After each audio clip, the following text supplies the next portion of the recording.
बहुत सारे कैबिनेट में भी अभी होता, हमें पता एक नहीं है मोहन कि जी की कैसे। कैबिनेट में भी देखिए, होता तो हमारा भी विश्वास अरे बढ़ जाता ना। विजुअल तो आए हैं लोगों के नाचते हुए, बढ़िया मोदी जी जिंदाबाद, गरीब मुसलमानों के। ये उनके विजुअल है। जब नवीन जी, पाकिस्तान हमारे जीतती है भोपाल ना के तो वो चलिए, फटाके मुख्यमंत्री चलाते मैं हैं, साहब ये ने वो वाले मैं विजुअल है। प्रतिक्रिया लेता हूं। अंतिम ये वो है, प्रतिक्रिया के साथ चर्चा ये समाप्त वो करूंगा। भारतीय जनता पार्टी उनको लाई अंतिम है। प्रतिक्रिया के साथ चर्चा समाप्त करूंगा।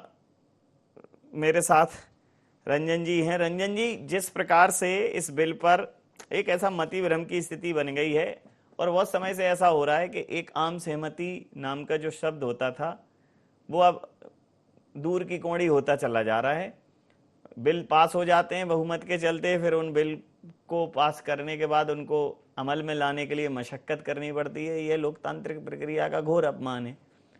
तो बहुमत के बाद अगर सरकार को कोई सरकार बिल लाती है और जनता उसका विरोध करती है, सड़कों पे 3 साल तक विरोध करते हैं, इससे बेहतर है कि आप वो मुहिम चलाओ, न तीर निकालो न तलवार निकालो, अपनी उंगली निकालो, रोबोट डालो, समझाओ कि भाई अध्यादेश या आम सहमति के बिना बिल लाना क्या होता है। तो अलोकतांत्रिक तरीके से ठीक है, धरना प्रदर्शन और ये सब चीज़ें करके बिल की कॉपी फाड़ के, हालांकि राहुल जी भी फाड़ चुके हैं पहले, तो इस बार अभी ओबीसी जी ने फाड़ी, लेकिन इन सब चीज़ों से पब्लिक एक पॉलिटिक्स के, देखिए इन्होंने बिल की कॉपी फाड़ दी, लोकतंत्र का अपमान कर दिया, बाबा साहब के लोकतंत्र का अपमान कर दिया।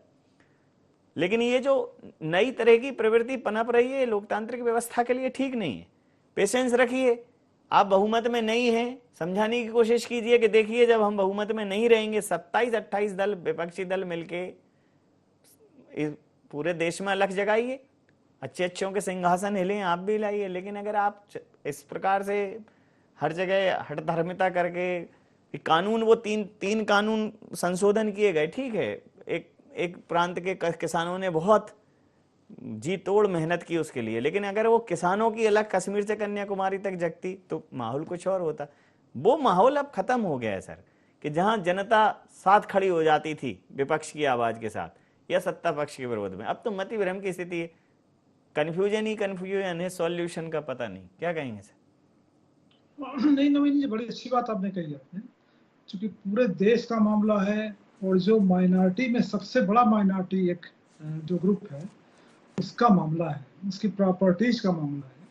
मुझे लगता है कि इससे अच्छा कुछ ना हो कि अगर वाकई इनको बैठा के समझा के टाइम ले लें। चूंकि सरकार तो 2014 में आई ना, 10 साल हो गए, 11 साल हो गए, तो पहले अगर मुद्दा शुरू हो जाता, काफी टाइम था, बैठा के बात करके जितने रिप्रेजेंटेटिव हैं, क्योंकि जो उसमें सेक्शन 40 है नवीन जी, उसको ले काफी कंट्रोवर्सी है। उसमें जो सेंट्रल गवर्नमेंट का मानना है कि उसकी प्रॉपर्टी जो ट्रिब्यूनल का या वक्फ बोर्ड का जो एक राइट था कि किसी प्रॉपर्टी को वक्फ प्रॉपर्टी घोषित कर दें, तो सरकार का मानना था कि इससे करीब देश में ये जो प्रोविजन हुआ तो पूरे देश में बहुत सारे प्रॉपर्टीज बढ़ गई वक्फ बोर्ड की, करीब 8.72 लाख प्रॉपर्टी, करीब 9 के आसपास, और जो जमीन है करीब 10 लाख एकड़ है, अगर मैं गलत नहीं, या 9.5 लाख एकड़ के आसपास है।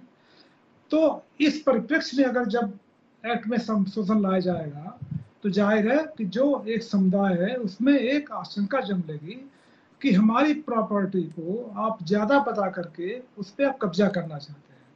तो जो आपने सुझाव दिया, मेरा बिल्कुल मानना है, पार्टी कोई सरकार में हो, एक जनमत बनाइए, और बहुत ही कोई रॉकेट साइंस नहीं है, कोई बहुत कठिन काम नहीं है। आज जब बहुमत में होते हैं, सबको लेके चलते हैं, अगर ट्रस्ट होता है तो बहुत सी चीजें, ऐसा नहीं हर चीज में हो सकता है, अभी मुझे लगता है बहुत सी समस्याओं को सुलझाया जा सकता है, ट्रस्ट आप डेवलप कर सकते हैं। जी ऐसी कोशिश मुझे भाजपा के पार्ट पे नहीं दिखी है अभी तक। जी इसको लेकर के हाँ, कमेटी बैठी, कमेटी की रिपोर्ट आई है, मुझे लगता है आने वाले समय में भाजपा कोशिश करनी चाहिए कि डिस्ट्रस्ट ना हो, आशंकाएं ना हो, जितना कम हो सके उतना अच्छा है।